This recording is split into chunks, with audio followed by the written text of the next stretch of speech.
This is how I overcame serious binge eating permanently. I added some awkward posing too to just help keep you watching.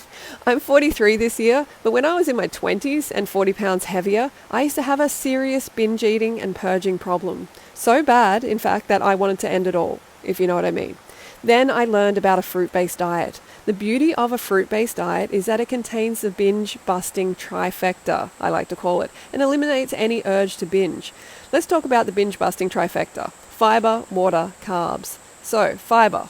Your stomach has stretch receptors which are maxed out with a high fruit meal due to the large amount of fiber. This sends a stop eating signal to the brain. Number 2, water content. Most fruits contain 70% or more water, similar to our bodies. So a high fruit meal helps to stretch the stomach receptors as well. Number 3, the carbohydrates. Sweet fruits are high in carbs and low in fat. They help stabilize blood sugar, and if enough fruit is eaten, it fills your body with glucose and fructose, which satisfies your brain's sweet cravings. Bam! Say goodbye to binging and excess body fat. I'm a fruit-based nutritionist, and